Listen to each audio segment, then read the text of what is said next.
এই মুহূর্তে রাজনৈতিক অঙ্গনে সবচেয়ে বড় এবং আলোড়ন সৃষ্টিকারী খবর নিয়ে আমরা হাজির হয়েছি। দীর্ঘ প্রায় ১৭ বছর পর বিএনপির ভারপ্রাপ্ত চেয়ারম্যান জনাব তারেক রহমান কি সত্যিই দেশে ফিরছেন? হ্যাঁ, ঠিকই শুনেছেন। এটি কোনো গুঞ্জন নয়, সরাসরি দলের পক্ষ থেকে আনুষ্ঠানিক ঘোষণা। গুলশানে বিএনপির চেয়ারপারসনের রাজনৈতিক কার্যালয়ে অনুষ্ঠিত সংবাদ সম্মেলনে এমনই ঘোষণা দেন দলটির পক্ষ থেকে মির্জা ফখরুল ইসলাম আলমগীর। এই ঘোষণাটি শুধুমাত্র একটি রাজনৈতিক খবর নয়, এটি দলের নেতাকর্মীদের কাছে এক আবেগময় প্রত্যাবর্তনের বার্তা। তারেক রহমান ঢাকার মাটিতে পা রাখতে যাচ্ছেন। মির্জা ফখরুল ইসলাম আলমগীর ঠিক কি বলেছেন শুনুন তার মুখেই। আমি আপনাদের অত্যন্ত আনন্দের সঙ্গে জানাচ্ছি যে আমাদের দলের ভারপ্রাপ্ত চেয়ারম্যান, আমাদের কোটি কোটি মানুষের সবচেয়ে প্রিয় মানুষ, যিনি দীর্ঘ প্রায় 18 বছর ধরে নির্বাসিত অবস্থায় রয়েছেন বিদেশে, এবং বিগত প্রায়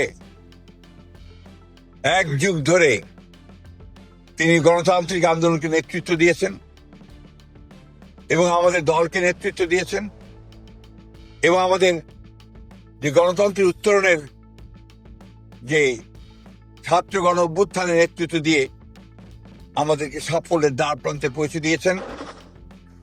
আমাদের সেই সংগ্রামী নেতা, এই দেশের গণমানুষের অত্যন্ত প্রিয় মানুষ জনাব তারেক রহমান, আমাদের দলের ভারপ্রাপ্ত চেয়ারম্যান, তিনি আগামী 25শে ডিসেম্বর, আমি আবার রিপিট করছি যে আগামী 25শে ডিসেম্বর তিনি ঢাকার মাটিতে আমাদের মাঝে এসে পৌঁছবেন।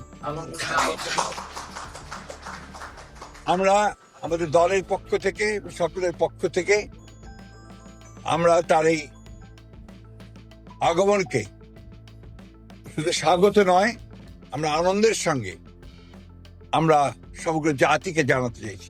এই প্রত্যাবর্তনের মূল কারণ হিসেবে বিএনপির মহাসচিব একটি গুরুত্বপূর্ণ ইঙ্গিত দিয়েছেন।